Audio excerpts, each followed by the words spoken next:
Comme ça, il écrit le Chida, dans son livre Nachal Kedomim. Sur Bereshit, il dit que tout le sujet de la Géoula, de la délivrance, dépend et tient sur le Yesod, le Midat HaYesod. Sur quoi? Sur tout ce qui touche à la sainteté, aux mœurs. Et on voit de là que plus maintenant un homme, il va avoir de la pureté, il va travailler sur sa sainteté, d'accord? Plus il va pouvoir tenir dans la 50e, au niveau de la 50e porte d'impureté, dans cette épreuve-là qu'on est en train de tous de faire face. Et grâce au fait que maintenant la personne elle va tenir, alors le roi Atouma, le vent d'impureté, il va partir grâce au fait que maintenant le monde va se purifier petit à petit. Il y a des gens qui vont tenir, qui vont commencer à tenir, là. Alors maintenant, Béhémet, il va venir le sauveur. Et il nous dit ici, et puisque maintenant, le mauvais penchant, qui est le Satan, lui, il sent que son heure est en train d'arriver. Il sent qu'on se rapproche maintenant du moment où il va quitter ce monde. Puisqu'on sait que quand Mashiach va venir, les forces du mal vont être détruites. Alors maintenant, il est en train d'activer tout son mal, il est en train de le lancer avec via Internet, les téléphones, avec toutes sortes d'outils pour déployer ses forces. Et pour faire tomber le peuple d'Israël, faire tomber tout être humain. Parce que tout être humain est censé avoir des bonnes mœurs. Et empêcher ainsi la venue du Mashiach.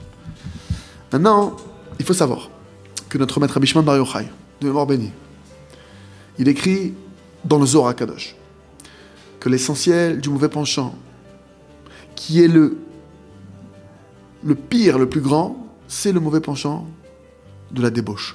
C'est celui-là. C'est celui-là le plus grave. Et quand c'est ramené en Sichot Haran là-bas, Rabbi Nachman nous dit Zatzal que l'essentiel de l'épreuve qu'un homme il a dans ce monde-ci, c'est dans toutes les pulsions qui peuvent être liées à la débauche. Ça veut dire que quoi? Un homme, il a été envoyé sur cette terre pour être mis à l'épreuve, principalement sur la débauche. Un type maintenant, qui n'a pas encore, une personne, un homme, une femme, peu importe, qui n'a pas encore compris que tout le secret de sa réalisation, de sa réussite sur terre dépend de ce point-là, alors qu'elle sache qu'il y a une brèche qui est énorme, qui peut faire qu'en rien, elle peut tomber. En un rien. Pourquoi? Parce que c'est le point de ciment de la personne. Maintenant, le Rav Arush, il a écrit un livre que je vous invite Béhémet à lire, qui s'appelle Brit Shalom, bientôt qui va arriver en français, qui s'appelle Le Jardin de la Pureté. Que chacun il sache que c'est le travail, c'est l'épreuve de sa vie.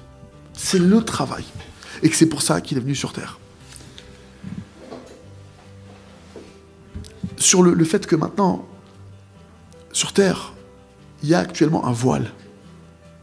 Même chez des gens qui sont pieux, même chez des gens qui sont orthodoxes, qui sont pratiquants, qui sont spirituels, il y a un voile sur l'importance de ce travail qu'il y a à faire au niveau de la réparation de l'alliance, du Yesod. Le Rav Yitzhak Kaduri, il avait l'habitude de dire, comme on l'a dit tout à l'heure, que les forces du mal, le Tserara, il donne à l'homme que la petite monnaie. Il fait tout pour nous laisser en sorte que... Parce que s'il te donne rien, tu peux pas. Il dit, tiens, prends 50 centimes. Ah, j'ai pris 50 centimes quand même. Il t'arnaque. Il est prêt à donner la petite monnaie pour te prendre les grands billets. À quoi ça ressemble? Un petit enfant, comme on l'a dit tout à l'heure, qui a en lui, c'est ici qui ramène le machal, notamment, qui a dans lui une grosse liasse de billets comme ça. D'accord?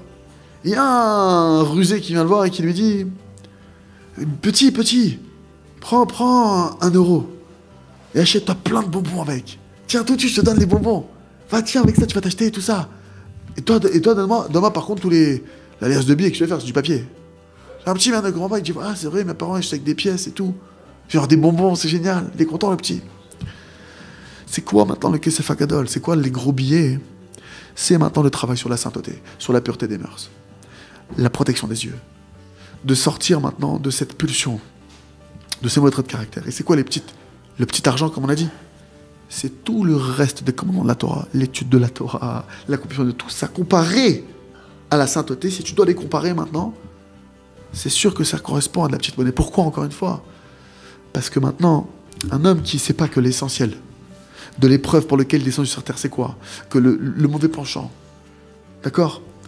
Il ne vient pas combattre avec lui précisément dans tous les autres services divins. Il ne vient pas forcément t'attaquer. Au contraire, il y a même des domaines où il va te laisser tranquille justement du moment que tu ne vas pas t'éveiller à ça. Je t'ai donné là, t'as pu étudier là. Ah, t'as pu faire un bon Shabbat là. Ah, oh, je suis sympa quand même, je te laisse. T'as bien vu, t'étais content, tu t'es levé tôt. Ah, je suis content de moi. Travaille pas les mœurs. Travaille pas tes yeux, travaille pas tes pensées. Commence pas à me faire un travail dessus. Il fait tout, c'est une enveloppe, c'est une forme d'enveloppe. Il va même donner à la personne de la réussite pour qu'il ait beaucoup de monnaie, beaucoup de monnaie, qu'il se sente détendu et qu'il ne porte pas attention que sa construction, elle est branlante, elle est bancale. Non, porte pas attention que il y a Shabbat, il y a Kashrut, il y a plein de trucs. Il voit que c'est bancal, ça tient pas. Je me lève pas, je fais pas, j'ai pas envie, je suis en haut, je suis en bas. Non, je t'embrouille.